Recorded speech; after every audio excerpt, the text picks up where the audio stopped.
Okay, I got a comparative advantage problem, opportunity cost, production possibility situation with two countries, Luna and Ashna. This is on the sample question. So I had a request to go over this. So, first of all, the first two questions have to deal with absolute advantage. And absolute advantage, as we know, is the easiest thing to understand. Absolute advantage simply means that you're better at doing something than the other country. All right, so it says who has absolute advantage in the production of machines? Well, Luna, and don't flip flop your countries, take a good solid look among the dirty tricks that AP plays. Is your tendency is to think Ashina A would be the first curve you look at, but whatever, just be careful, don't make a mistake because of a flip flop. So Luna is good at making machines 40 to 10, they are much better, obviously, than Ashna. So you would have to simply put as Luna has an absolute advantage in making machines because they can outproduce Ashna if they both focus on machines. Okay, who has an absolute advantage in the production of food? They're trying to get you to think like, well, I can't have an absolute advantage in both. You can have an absolute advantage in both. Luna has an absolute advantage in food because they uh, can outproduce Ashna in food 40 to 30 if they just focus on food. Okay. Number three, which country has a comparative advantage in the production of machines? So we have to go through our calculations, and this will help in terms of trade anyway, which we didn't talk about in class, but we'll get to it today.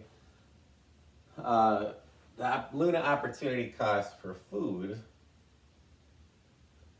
is I'm gonna do compare the comparative advantage for food. I guess I would set up as so is 40 machines over 40 food.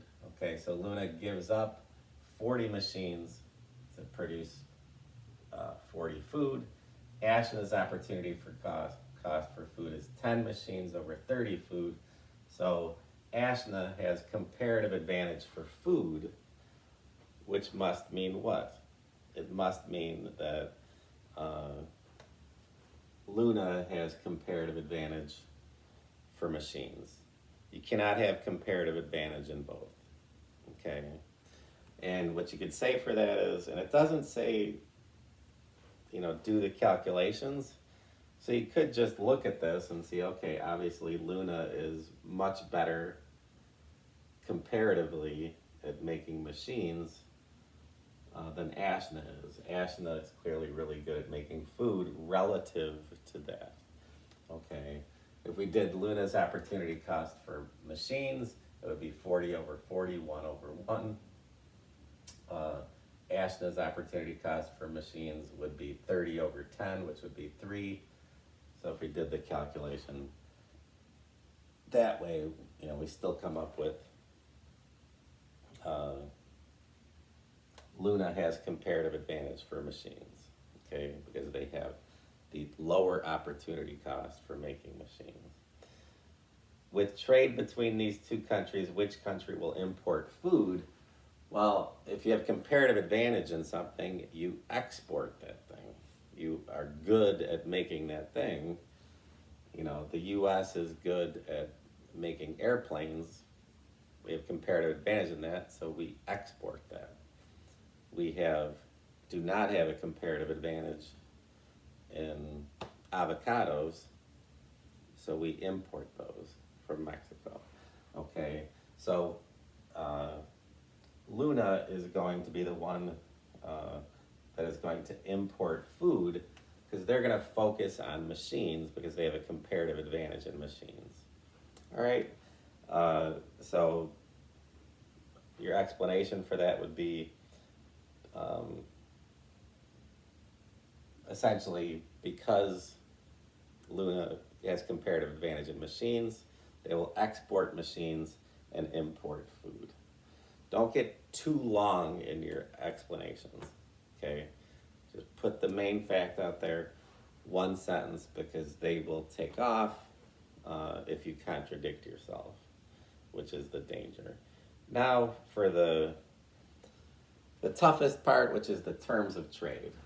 Okay, and first thing I want you to look at is we can use these curves to help us determine if the terms of trade we're setting up, because you might want to allow a decent amount of time for this, because the first part really isn't a super long answers or calculations. So if you leave a decent amount of time for this, we know that Luna is going to focus on machines. So make your life easy. Say that they're going to just make 40 machines and no food. Okay? And Ashna is going to make 30 food and no machines. And they're going to trade. And nobody trades to make their life worse, they trade to make their lives better. Well, if the opportunity cost for food for Luna is 1 to 1, and Ashna's opportunity cost for food is 1 to 3, to set up terms of trade to be beneficial for both, the terms of trade must be somewhere between 1 to 1 and 1 to 3. Okay? So usually AP gives you, pretty clear numbers for that. They aren't going to give you 4/7 or something like that. They want to know, do you know that this comes in between? All right, so it's going to be a 1 to 2 ratio. Now this is where I get a little bit confused, okay, and that's why this is helpful for me. Luna, we know, is going to trade machines, and they're going to import food, okay? Well, Luna, they are better at making both, so having absolute advantage, gives you, kind of some negotiating power, so to speak. So they're gonna do 10 machines for 20 food. Okay, so Luna is gonna trade 10 machines. So they were making 40, and they're giving 10 machines to Ashna. Okay, now Ashna, if they just focused on machines, Ashna would have just made 10 themselves. Okay, now they're getting 10 in trade, but they only have to give up 20 food, so now they're at 10 and 10, which is better than they would have been able to get if they had just done things themselves. Okay, now Luna also wants things better for themselves. They gave up 10 machines, which gets them down to 30 machines, but they got 20 food. Okay, so if they had made 30 machines, they would have only been able to have 10 food. Well, now they're at 30 machines and 20 food, which is outside of their production possibilities curve. That's how we know that these terms of trade are good. Both countries are better off. Okay, so again, absolute advantage just means you're better at doing something than somebody else. So Luna has absolute advantage in both machines and food. Okay. Luna has comparative advantage in machines because they have a lower opportunity cost for producing machines. Okay, which means that Ashna must have comparative advantage for food. And if Ashna has comparative advantage for food, Ashna is going to export food, okay, and import machines. So be prepared to answer the question either way, import, export. Okay, so the question might be, who is going to focus on exporting food, and that would be Ashna. Okay, and then lastly, the terms of trade. Calculate your opportunity costs. The terms of trade fall in between. So if I have 1 and 1/3, terms of trade are 1 to 2. Okay, if the opportunity costs are 1/2 and 1/4, the terms of trade would be 1/3. Okay, another great thing about this is you have to understand fractions. Okay, and you don't have to do this. They're not going to ask you to do this. Saying Luna should trade 10 machines for 20 food. It doesn't matter. You could say 15 machines for 30 food. Okay, as long as it's a 1-to-2 ratio and within what they're possible, can possibly create.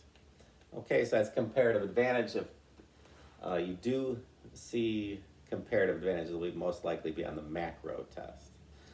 Another thing that they like to do is what would improve the production possibilities in the long run. Okay, machines, because that's capital goods. So if it's capital goods, the thing that's going to promote long run economic growth would be the machines or the capital goods. Food is immediate need. Machines would be for long run growth or economic growth investment. Okay, I got to write the test today, so but if you have any other questions, email me. I'll try to set up a video.